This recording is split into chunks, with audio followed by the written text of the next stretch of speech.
Okay, cool.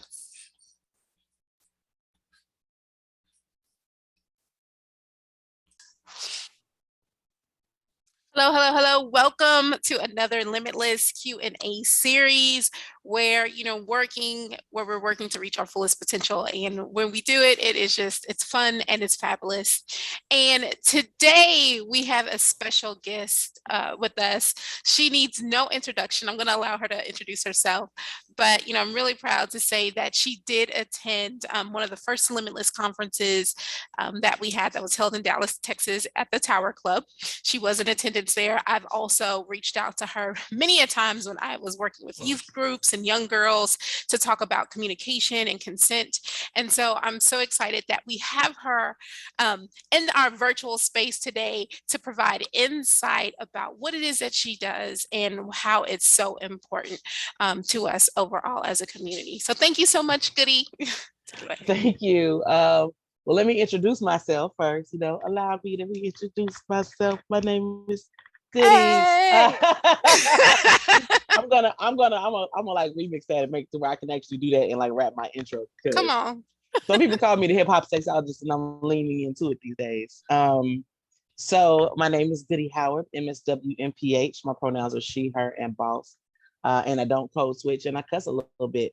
But I am a sexologist, educator, and consultant. And basically, what that means is I'm your favorite sex educator's favorite sex educator. So I teach all over the world, virtually and in person. And I do two types of business. I have pleasure development and professional development. So the pleasure development is the adult toys, which I call assistive tech because sex toys are assistive tech. I sell workshops, intimacy skill building workshops, oral sex on a penis, oral sex on a vulva, partner on top, sensual intelligence, communication skills, etc. And I sell like fun t-shirts and things that kind of get sex positive conversations started no matter where you go. Then I have the professional development, and that is sexual health, equity, and pleasure workshops that are centered for educators, social workers, and healthcare providers, and they're connected to their continuing education credits for their licenses. So there is where I teach things like sex, gender, and orientation, because those are three different things. That's when I get to go to colleges and talk about Title IX, consent, and interpersonal communication skills, sex and aging, sex to lifespan, sex and disability, which is why I call sex toys assistive tech. I actually do trainings for doctors and other healthcare providers about how sex toys bridge the gap in the continuum of care for patients that have chronic conditions that impact sexual function and pleasure.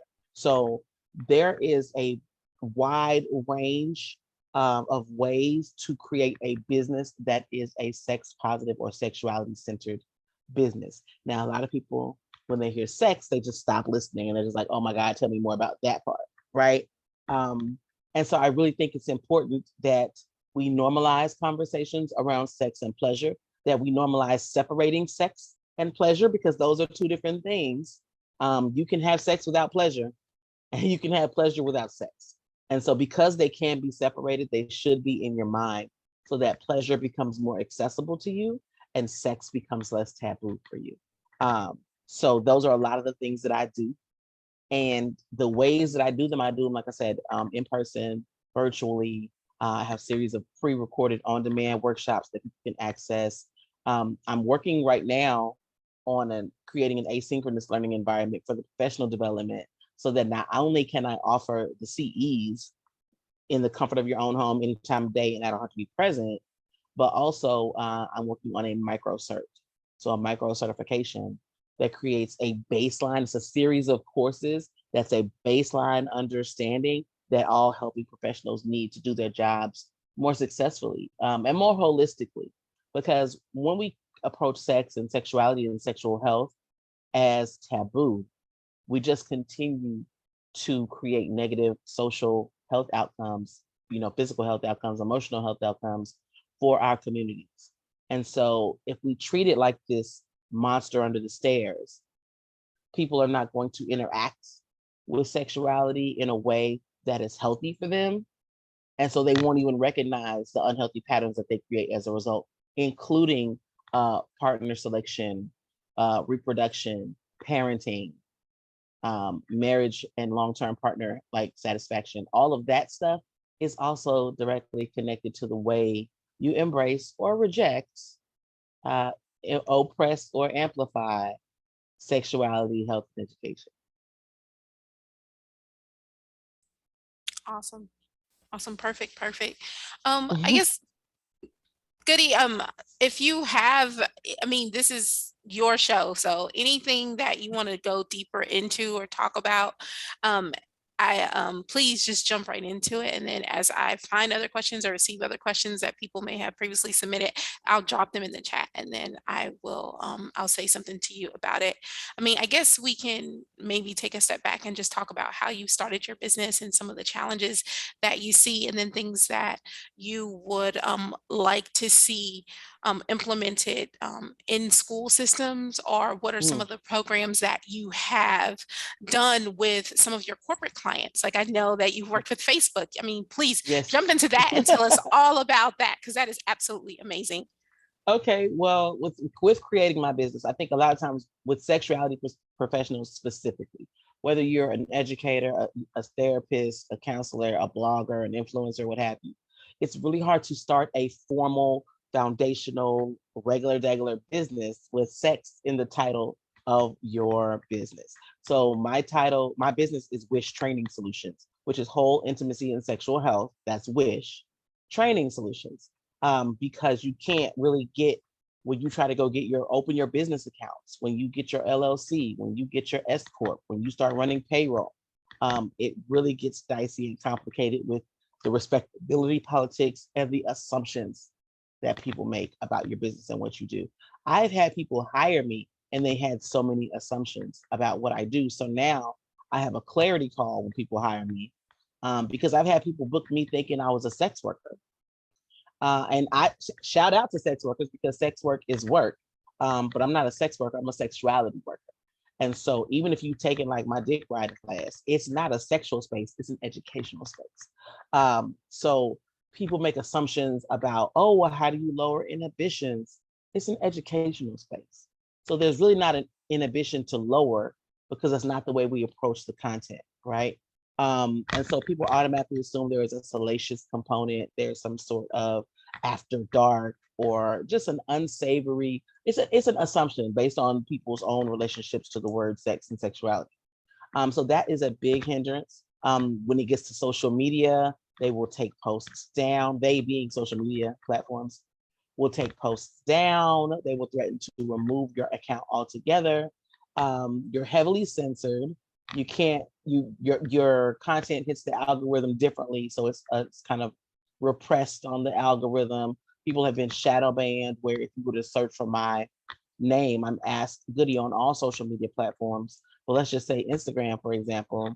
You go to Instagram and search at Ask Goody, it may say that this profile doesn't exist because I'm shadow banned, or it'll show my profile, but it'll say I have 0 posts, 0 followers, and I'm following 0 people. So when you have this type of interference from the platforms that you're supposed to be able to teach on, and considering the fact that sex education needs to be as accessible as porn to be able to keep up with and educate the masses and the culture, we don't have that, right? And so it gets real complicated real quickly when it comes to that. We violate the community standards of a lot of social media platforms, a lot of other mainstream marketing and promotional platforms. And so that you have to have a thicker skin when you go into business, the business side of sexuality endeavors, because it's all cute, it's all rainbows and dildos until you want to get paid. It's all orgasms and sunshine until you send in an invoice or you send in a contract. And then people realize that it really is a business, and don't know what to do with that. They don't know how to make that make sense in their minds. I have corporate clients, I have collegiate clients, and I have community clients. So I've worked with Meta, Facebook for Meta. I've worked with T-Mobile. I've worked with lots of different companies around just general training, like D&I training, navigating pronouns, the difference between sex, gender, and orientation. Those are the 2 most popular ones when it comes to my corporate clients. I do trainings for collegiate faculty, around navigating pronouns, because college is where we're seeing people come into themselves. And the student body may look different now than it did in 1990 or 2010 even. And so empowering educators to be able to be respectful of their students and create a safe space for learning is a big part of what I do.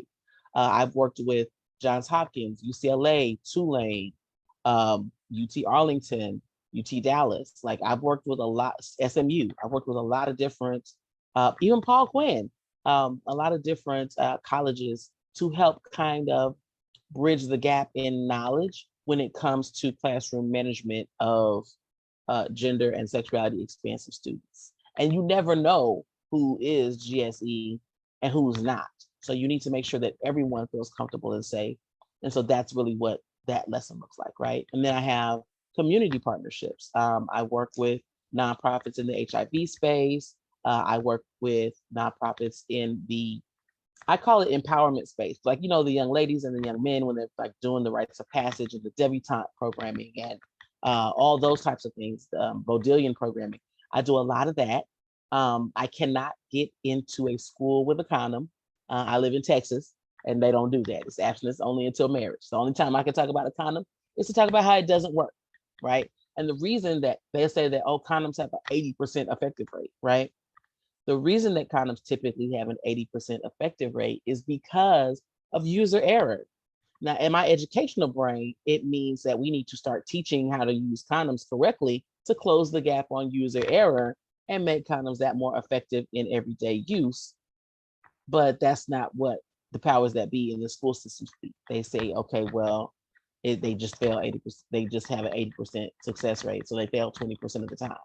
So they use that as a scare tactic instead of an opportunity to teach. So what I've done and what I will continue to do is I go to the cheer captain and the dance coach and the football coach and basketball, baseball, the peer influencers of high schools. So even student government, yearbook, all of the teams and things that happen at school. I talk to their advisors and we do off-site team building for everyone that's 17 and up. There's still a consent form sent home for parents that want to be informed, but 17 is the age of consent in Texas. So then we'll do like an off-site thing. It's a 3-part series. So it's 3 different off-site trainings. And I do them for free because they need to be done. And we do one covering health, one covering relationships, and one covering pleasure. That way everyone has what they need because they're having these conversations anyway. And now they have a point of reference to kind of have these conversations with their peer groups in a way that's building intelligence instead of reducing it. But it's just very interesting to see how that kind of plays out. Then you have companies and like I said, companies and colleges. Colleges embrace the most because they see it in real time. They see the need for it in real time. But people don't really grasp the fact that sexual pleasure is sexual health and sexual health is public health. So because I have a master's of social work and I have a master's degree of public health, it's a little easier for me to use the language I have to make it make sense for colleges and campuses and communities and companies to bring me in. But I at least I have to get them to listen to me first. I have to get them to at least see what I do first and how what I do can positively impact their businesses, right, or their efforts. Now I'm getting into going to a lot of conferences, social work conferences, education conferences, public health conferences, business conferences that are not necessarily sexuality conferences, because I go to those to present and to learn, but to network and to grow my business, I go to those other types of conferences because I'll go and do an RFP. So I'll present a workshop at an education conference or a business conference or a public health conference or even an educator, like a social work conference. And that workshop will be focused on how what I do impacts what they do. So it'll be sex ed is, sex education is education, or it'll be sexual health is public health. Like those are the names of the workshops that I deliver at these conferences. And then I just pass out my brochures with the QR codes so they can get their discount for being at this conference to go in and register for the classes that I teach, that they can use those for their CEs. So it's really about getting in front of people and helping them expand their understanding of what sexuality education can be and how it can show up, how it does show up every single day. Absolutely. I love it, Goody. You know, I love everything about you and what you and what you have done in the community. And just to kind of take a step back and then speak on it, there's a program that I used to do called Act Like a Lady, Think Like a Boss. Mhm. And if you are familiar, then you know, or if you follow my journey, then you know I've always tried to loop in Goody and to introduce her to the schools or the programs that I was working with, because the conversations just need to be had, and they need to be presented professionally and in a way where the space is open and it's free. And so, you know, we took the protocols, we took those steps to get consent forms signed and everything, and we had Goody to come in to have those conversations, because the fact of the matter is, in our communities, the young ladies that I was working with, they just did not know, and it wasn't being taught at home or at school, so it was leaving them vulnerable and very and some of them in very dangerous situations where Yeah. they didn't know that they were being taken advantage of, or that they were being abused, or things like that. And so having someone like Goody to come in to help you, whether you're a parent or a counselor, to kind of coach you and to counsel you on how to navigate these spaces, you really do help to empower your families, you help to empower your communities. And then I think that you help to, you know, create greater sustainability through Mhm. education. You know, Mhm. so I think it's really, really important that we just take a pause, we take a step back to really understand the important work that you and so many others across the nation are doing, and that we have these fluid and these candid conversations, and we help to make it less taboo. Because Yeah. Yeah. It's a big thing. And like with especially with Act Like a Lady, Think Like a Boss. I had a set presentation, you know, I would go in and do my part. But the Q&A session is where the real education is happening, yes, because it we have is. to let these kids lead the conversation. We go in thinking what we think they want to know or thinking what they need to know, and they may know all of that already. I went to Paul Quinn, it was their onboarding to their freshman class, and I talked about, you know, consent and sexual health and lubricant and pH balance and, you know, the pyramid of a healthy relationship, all these things. And that was all cute, right? And then we did a condom demo, right? I had them come up. I pulled out dildos, child, because I don't play about it. I pulled out dildos. I had these babies putting on condoms. I had 3 volunteers. And so once they put them on, they all did it wrong, unfortunately. So I pointed out where each person made their mistake, and then I demonstrated how to put a condom on, an external condom on correctly. But when we got to the Q&A part, the things that these children were asking are things so far beyond the scope of what the school wanted me to provide, because they didn't even think to ask the children, these young adults, these emerging adults, what they needed. This one child asked, and there were a lot of non-binary children in the room as well. And I think that's a big thing too, that the faculty wasn't expecting. They felt safe enough to be like, well, I'm non-binary, my pronouns are they, them, or I'm she, they, or I'm he, they. Like there was lots of that as well. But this one child said, if you go get tested with your partner and they lie about their status, is that a Title IX violation? And I was like, yes and no. It is a Title IX violation, but you won't be able to prove that it's a Title IX violation unless you actually acquire the STI that they were lying about having. And you have to be able to prove that they were aware that they had it and they knew that they gave it to you, or that they could give it to you. But that conversation started a whole nother conversation. We talked about, one young lady was like, well, my partner was a virgin before we got together, and I taught him to give me oral sex the way I like, but we really have an issue with insertive sex. And I was like, wait a minute. So these children, these emerging adults, no, this child was like, I've already taught them how to give me oral sex the way I like. They're ahead of the game of some of these grown people. You know what I'm saying? And so we in here giving them the 101, but they really need a 201 or a 301 conversation. And so it's really interesting to see how that shapes up when I go back to the faculty and go, well, these are the questions that the children had. This is the information you wanted me to deliver, which I did. And then here's the information I delivered around these questions.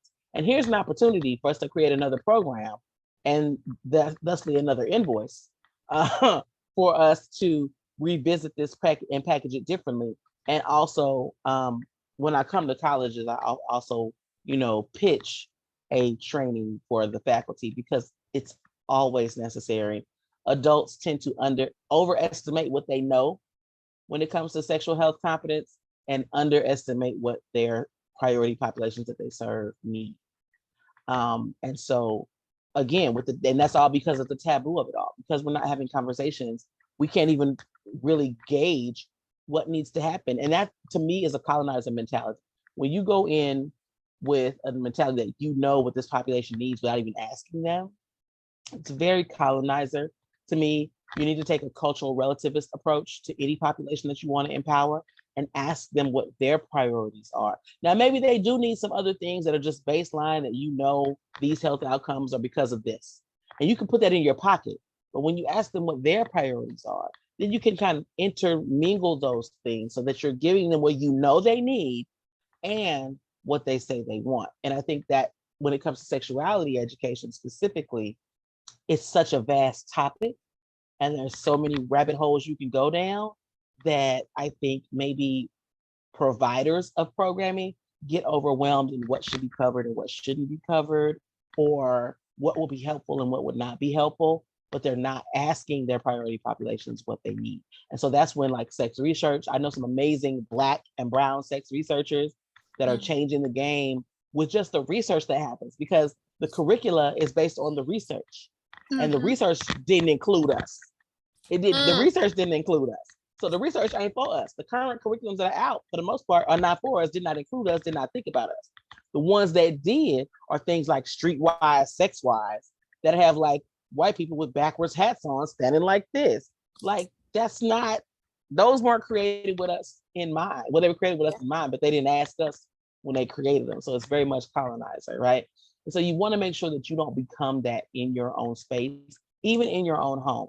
A lot of times parents think that, oh, I'm an open book, my children can talk to me about anything, and maybe they can. But when you see two people of the same gender kissing on TV, whatever comes out of your mouth or your non-verbal body language, your children are watching that as well. And that lets them know whether or not you're a safe space or a safe person to talk to about certain things. Or, Roe v. Wade was recently overturned, which was tragic, detrimental for a lot of us, for all of us, really, if I'm being honest. But a lot of people don't see how it impacts them, and they will. But with that, people that don't ascribe to the right to make that personal decision for yourself, or people that don't even have the body parts necessary that this even applies to them, making those judgments, right? So also, non-binary people being left out of that conversation as well, because people that can give birth, you can say women and then say people that can give birth. It's important that women and people that can give birth are able to make those decisions for themselves, because trans-masculine people can still give birth and non-binary people can still give birth. And so and a lot of women have an issue with being called people with vulvas or people with vaginas. There are some women that really feel taken aback and left out and things of that nature. So you can say women and other people that can give birth and still include everyone. And so that's another way that sexuality education shows up, because people don't realize the language that they use can be hurtful or problematic to people. Everybody's problematic to somebody. So you're never going to be 100% non-problematic, but just understanding how the legislation and the turn of phrase that is used when policy is happening can impact negative health outcomes for all of us. To where it's cheaper to fly somewhere to another country and get an abortion and fly back. Like, that shouldn't even be a real life situation in America, if America is supposed to be what America is supposed to be. But just understanding how you react to all of those things, your children are watching. A lot of times parents assume their children are straight. And they'll say things like, oh, they can make that decision when they're older. That's not really how gay works. For people that don't know, that's not how gay works. What I always ask people that identify as straight is, well, when did you know you were straight? Oh, well, I've always known. Well, if you've always known, why is it different for people that are not straight? You know what I'm saying? And so to assume that it's a choice, or they can make that decision when they're older, it's not a decision. The decision is whether or not to walk in their truth. It's not a decision of how they feel. It's a decision of who they let know they feel that way, right? And it's interesting to me how we trust straight children to know that they're straight. We put little heartbreaker t-shirts on them and Mr. Handsome. And, we socialize our children to some very toxic things as soon as they say it's a girl or it's a boy. And then we trust our children to wear the labels that we gave them, but we don't trust them to know when those labels don't fit. And so that's a thing. And then you have children that may not necessarily be cisgender, meaning if you say it's a boy and it has a penis, does that child feel like it's a boy and it has a penis, right?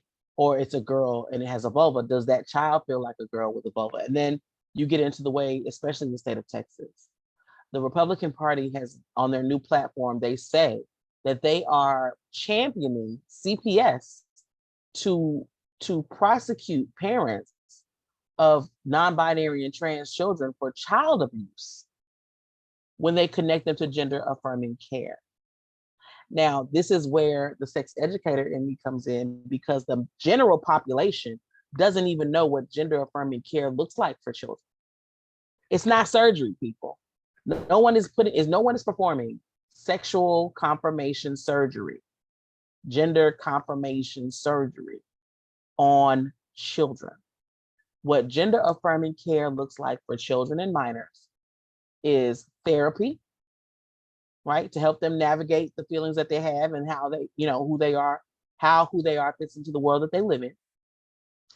And at most, hormone blockers. And what hormone blockers do is it delays puberty. So if this child is trans, let's say this is a child with a vulva that identifies as a boy, what the hormone blockers do is stop puberty from happening. So that, kids look the same, their bodies, their voices, everything looks the same till they get about 8 years old, 8, 9 years old.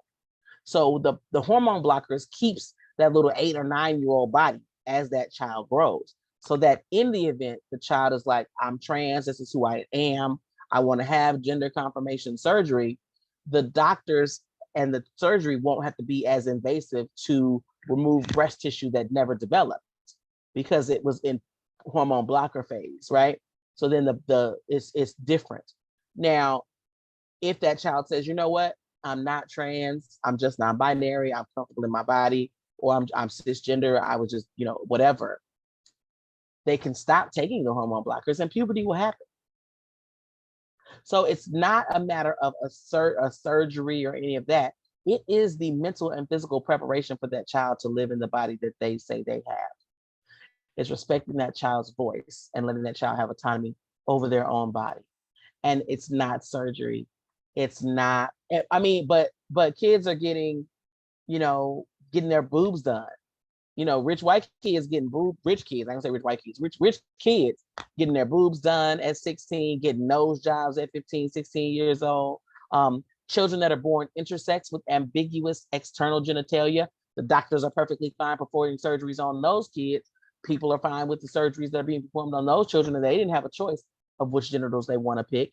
And it didn't have anything to do with their ability to have their bodily functions. If they can still urinate and excrete, toxins from their bodies, there shouldn't be any surgeries for intersex babies at all until those children are old enough to know how they identify and they can make the decision of what genitals they want to go with.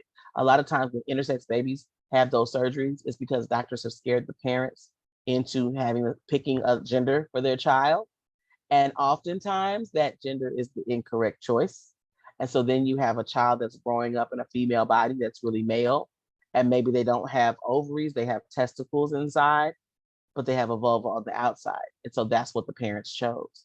But now this child is still genetically male with a vulva. And then like the clitoris maybe was like super large and looked like a small penis. So now they just shaved down the clitoris to make it look like a regular typical vulva. And so now this child, their sexual pleasure has been impacted, which we would not want our sexual pleasure to be impacted, right? As a child, they may not be using their body for sex at that point, right? Of course not. But as they grow, that's going to be a function that they won't have. And because we desexualize children, we don't think about their future bodies and their future goals and their future pleasures, right? If they can still urinate and all of that stuff, they should be able to make that choice later in life. We don't think about that. Parenting is not control. Parenting should be guidance. And when we think about parenting as control, again, it's very much colonizing. It's giving very much master. It's giving very much that, right? And so we have to understand that parenting, specifically traditional parenting for Black and Brown people, if you look at pre-colonial parenting, that it takes a village phrase was not just a phrase, it was lived life.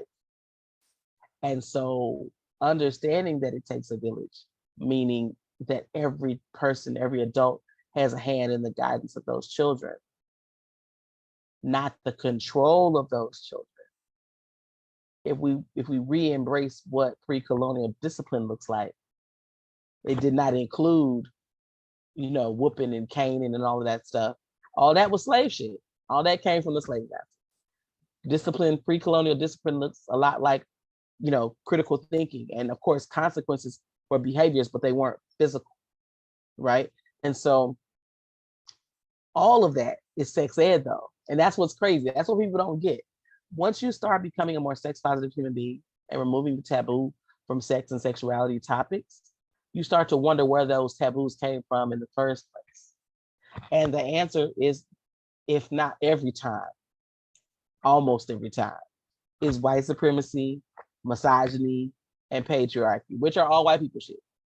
And so when you look at how heavy the weight of that is on every move we make, no matter what color you are, and it started with your sex positive journey of questioning where these taboos and shame and stigma came from, then you start to realize that a lot of that stuff wasn't good for us. And a lot of that stuff didn't work for us and doesn't work for us. And so you start to become a more revolutionary being, even just outside of, a sex positive journey.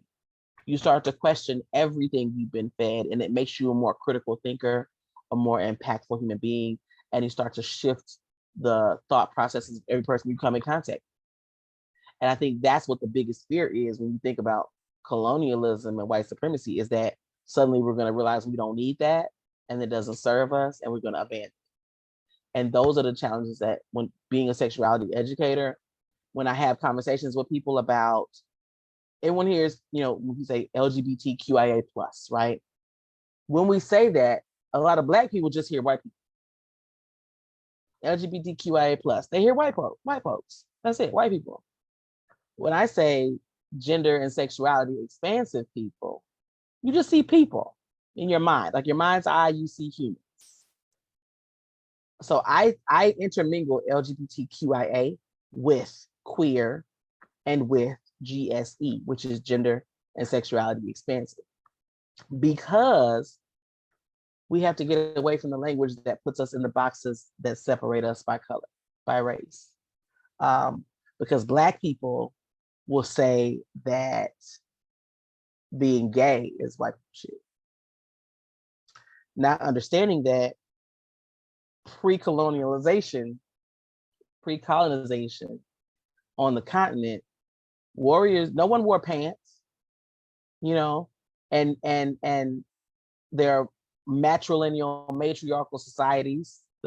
Most tribes are matriarchal, right? So the men had different roles in the village than the women did, and there were female warriors and female kings. And if you like somebody, y'all had sex together, and it was just sex. It wasn't gay sex or straight sex. It was just sex. And then the colonizers came, and they were like, "Look at all this land. Look at all this resource. How can we get this? How can we take this from them?" But they couldn't even categorize the people that they were looking at. And so they were like, "Okay, here you go. We got some boxes for y'all to get into, because you can't colonize what you can't understand." They always say, "We got boxes for y'all. Either you're a man or a woman. Either you're gay or you're straight. And now that y'all are in these boxes, we want to give you this Bible. And now that y'all got this Bible, we're going to trade you this Bible for your resources, because this Bible says we should share everything. And now we got a boat ride for y'all to get on, take you to a new place to learn some new things. And we got on the boats, right?" And so the way our culture thrived prior to colonization, gender was expansive, sexuality was expansive, but all of that had to be ripped away for us to be controlled and commodified. So I think that there is a grand shift that happens, specifically in Black people, when there's an awakening of what is and is not for us, what created what was created and not created with us in mind, and things of that nature. And when you look at the ills, the social ills that we have in this country specifically, it can all be traced back to an absence or presence of comprehensive sexuality education. Even if it's something as simple as school shootings, which are not simple at all. They're a very complex social weight, right? But comprehensive sexuality education starting at the pre-K level looks like autonomy, boundaries, navigating negative emotion, expressing big feelings in healthy ways, right? And so you build on it as it becomes age appropriate, and then it goes into, the names of your body parts and all that. And so every year it gets more and more layered, just like math. You learn 1 + 1, then you learn 1 × 1, then you learn 1 divided by 1, then you learn the square root of 1, like as you grow, right? Very, very much the same thing. So if we had comprehensive sexuality education starting at the pre-K level, these humans that are shooting up schools at these big ages, if they had learned how to navigate their negative emotions, if they had learned how to express big feelings, if they learned about boundaries and how my boundaries end where your boundaries begin, if they learned about autonomy, that I have autonomy over myself and only myself, and I can't make other people do what I want, right? Then maybe, just maybe, because some people are just going to do what they're going to do. And we're going to say, oh, that person was mentally ill.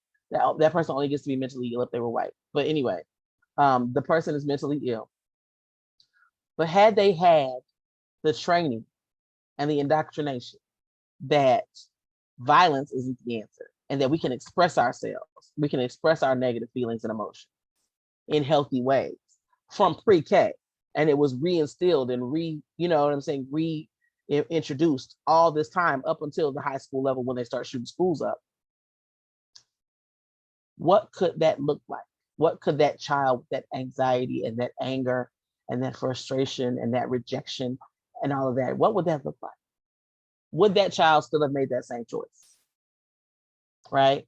And so when we think about that and look at the ways that comprehensive sexuality education can shape a society, if we look at the other countries that have comprehensive sexuality education, their teen pregnancy numbers are non-existent.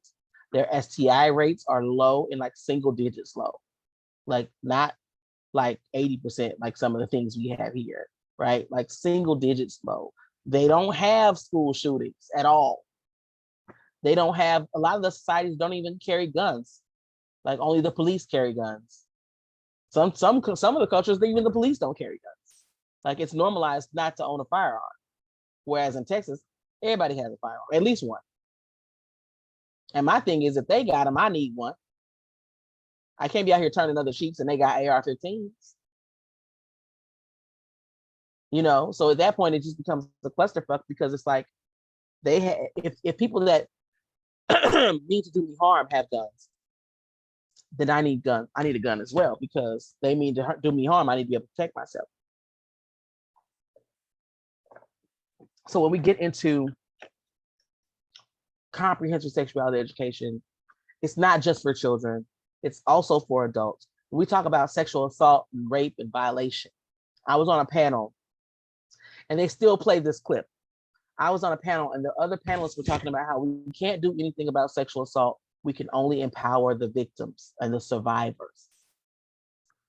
And I was livid, because if we can't do anything about from here forward, right, from here backward. But if we were to institute comprehensive sexuality education in schools, and we talk about those boundaries and that autonomy and the negative emotion and navigating negative emotion, expressing it, and all these other things, if we taught kids that from an early age, when they get to the age that violation happens and all these things, they be harder to groom for the predators that remain, right? They'd be harder to groom, so they'd be harder to victimize. Then when it gets to like violent assault and violation, right? It will be so taboo for violence to even be a thing, for rape to even be a thing, that the people that actually committed those things would get prosecuted. It wouldn't be a matter of you have to prove that that person violated you, not that they didn't, right? you wouldn't be re-victimizing victims and survivors all over again. You wouldn't be re-traumatizing survivors on the stand all over again because they have to prove they were violated. Like the concept of a violent sexual encounter, like violent sexual rape, would be so far-fetched that it will be prosecuted with the immediacy of murder. It will be prosecuted with the immediacy of every other violent crime that we, you know what I'm saying? With police brutality and all of the things with Black Lives Matter and police murdering Black and brown people by the boatload. What if those police had been in training programs from pre-K about navigating negative emotion and making space for all types of humanity and all these other things? If our police force had gotten that training from pre-K levels, we wouldn't need to have the violations that the police had would look different. I ain't gonna say it wouldn't happen because there's still a very much racist systemic challenge that we have. But I feel like the burden would be eased. And I do feel like it may be easier to prosecute those that violate. And so when you look at socially and communally how the presence of comprehensive sexuality education could shift our culture forward, but it doesn't, because Oscar Wilde has a quote that says, everything in the world is about sex except sex. Sex is about power. And as long as people view sex as a form of power, the powers that be are going to continue to repress and oppress and control it and restrict it in a way to keep, in an effort to keep a, a society spinning that will always need it. Like you have to have a boogeyman to have a hero. You got to have a devil to have a God. And if we can keep the negative health outcomes happening, then the people that are there to bring forth the solutions will always have a job. And so it's not in government's best interest. It's not in theory, it's not in government's best interest. It's not in healthcare's best interest. You know, they say the money is in the medicine, not the cure. That's exactly what the repression of comprehensive sexuality education feels like.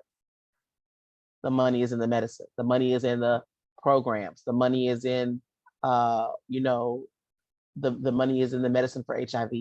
The money is in the medicine for herpes. The money is in the medicine when it comes to social wraparound programs that help people that are forced to have children because they can't get abortions anymore. Like, because that helps fuel the prison pipeline, which helps fuel the free labor, which helps, you know, fuel the capitalistic economy that is America. Like, it's all connected. It is. And when you see it and understand that I don't just offer sexuality education for children, because there's still an opportunity for adults to learn and grow and shift too. It's still an opportunity for companies to reevaluate the way they do certain things and become more helpful and holistic places to work for their employees, who are then more productive. Right? Like we talk about, you know, communities and colleges. It's an opportunity for colleges to be more affirming of the students that they have there and understand their needs differently, so that the graduation rates go up. Right? And then you have a more talented work pool to choose from. Right? And so it could help a lot of things, but people get so caught up on the sex that they lose sight of the impact.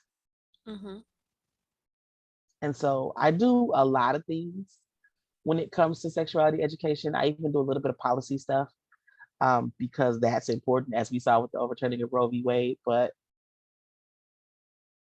just understanding how it's all interconnected.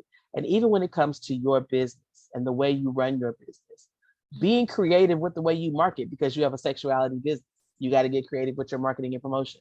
Being mindful of the way you use your money, because at any given time, your payment processor can say, oh, you sell sex toys, so we violate the community standards, and therefore we're going to refund all the payments that have come through our payment processor because you've been violating community standards this whole time. there are things that you learn as a business professional with an uncategorized business, or a business professional with, it's not even an uncommon business, Or but they it's a call it so high risk. That's what they call yeah, a insurance high and risk. stuff. Yeah, Mhm. yeah, a high risk. But it's only high risk because of the existing parameters. It's not high risk if you expand the parameters to include certain things. I can't get grant funding to for the work that I do for free for high school students and peer leaders. I can't get grant funding for that because it includes sex. And it includes STI prevention, teen pregnancy prevention, healthy relationship building, interpersonal communication skills, but it also includes safer sex practices and STI information, as far as if you acquire an STI, how to communicate that with your partner or partners, and safer sex and pleasurable sex, and how pleasure can indicate if there's something going on with your body. If something hurts, Mhm. if you're not having pleasurable, if you're not having pleasurable sex, it may be indicative of something actually going on with your physical health.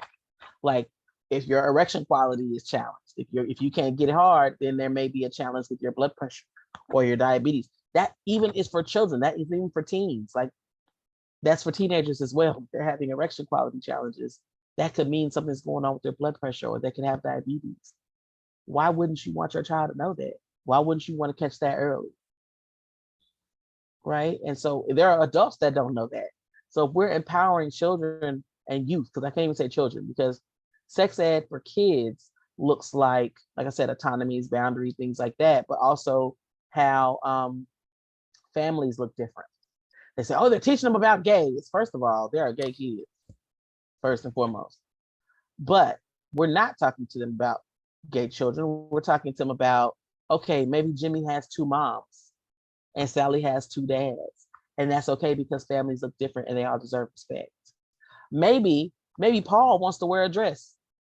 Maybe Sarah, wants to cut her hair short and be called Sam. Like, how do you handle that? How do you navigate that? And so we talk about what freedom and autonomy and boundaries and respect look like. Not that you have to be okay with it, not that you have to agree with it, but that respect is free. Mhm. And that is where people that oppose this type of education come in and go, oh, the children.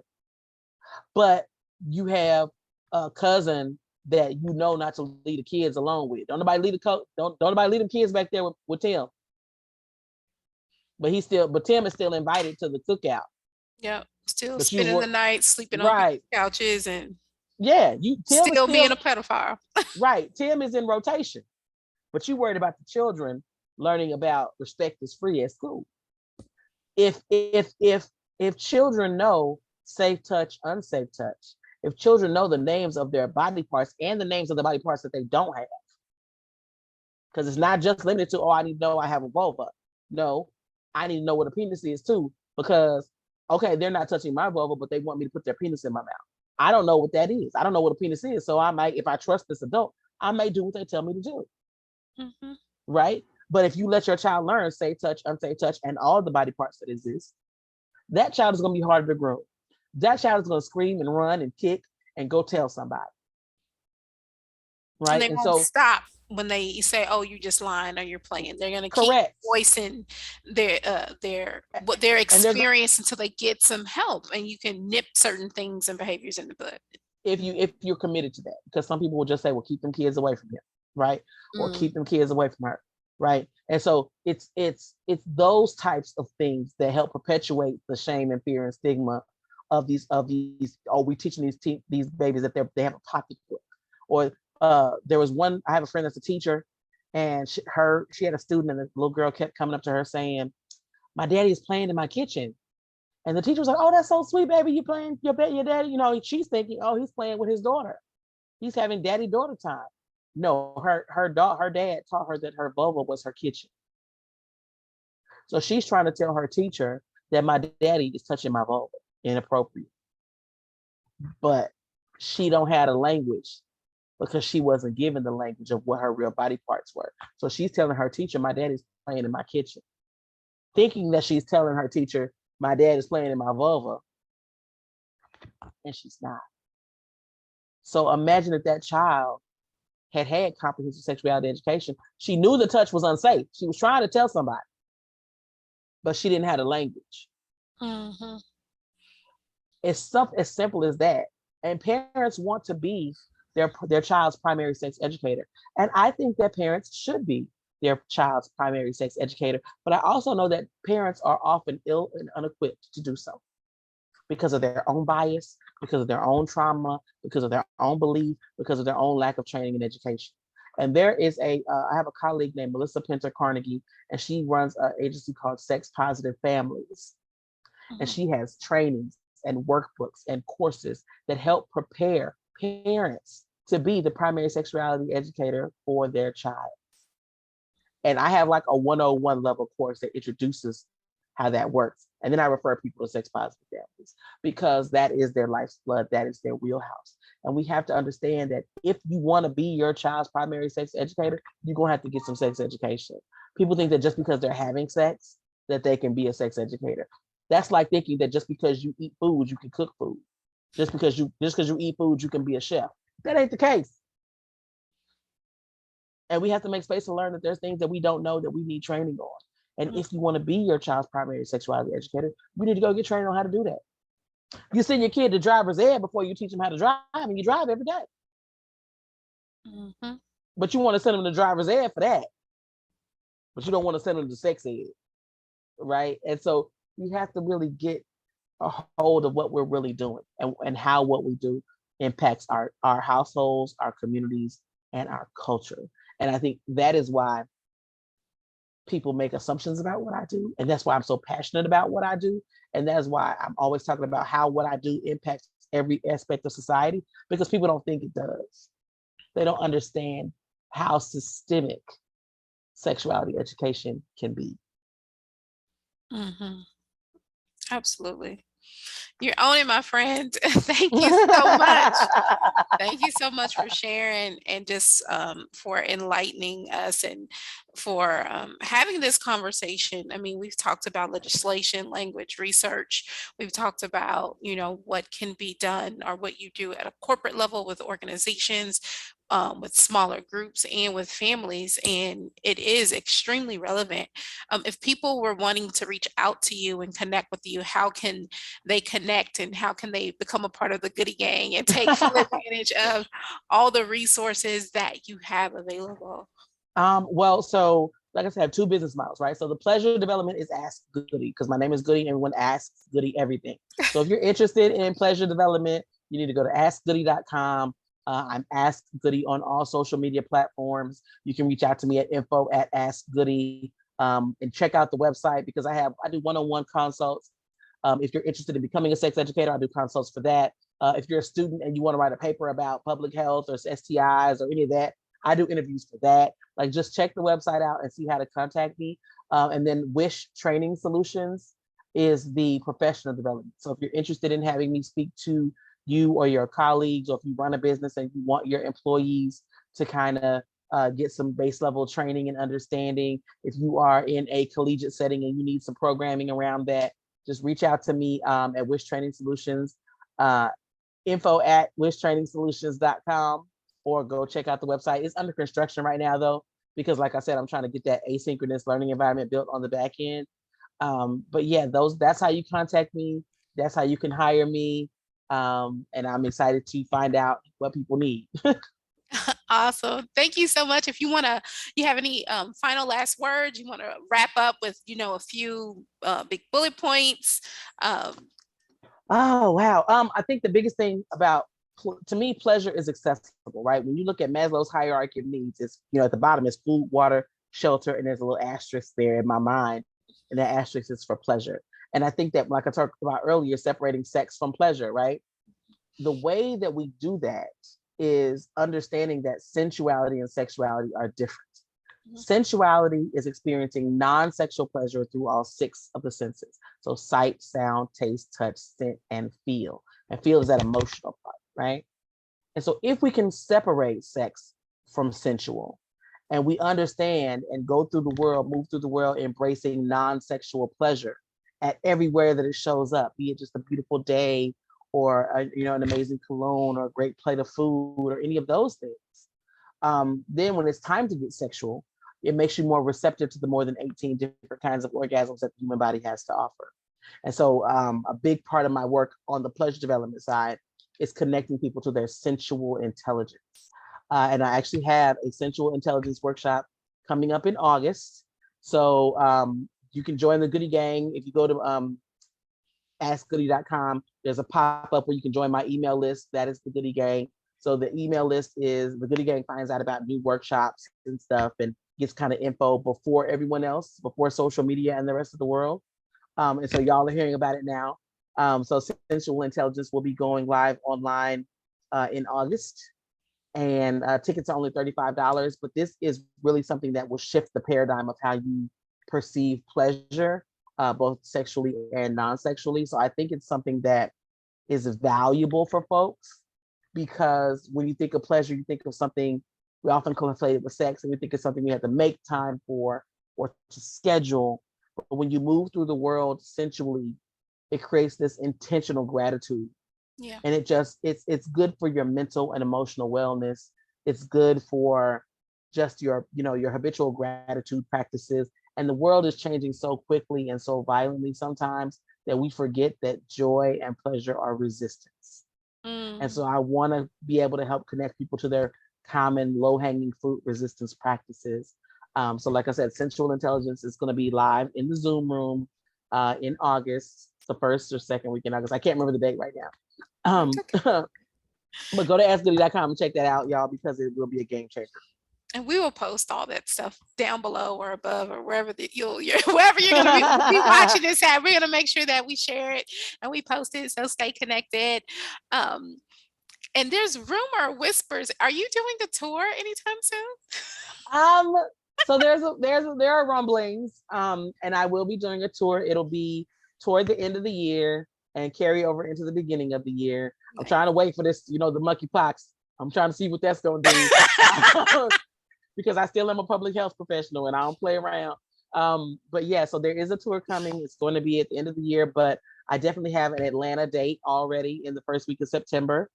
And there's a New York date, but I'm not going to share the New York date yet because I just got an email before this call that they may need to change it.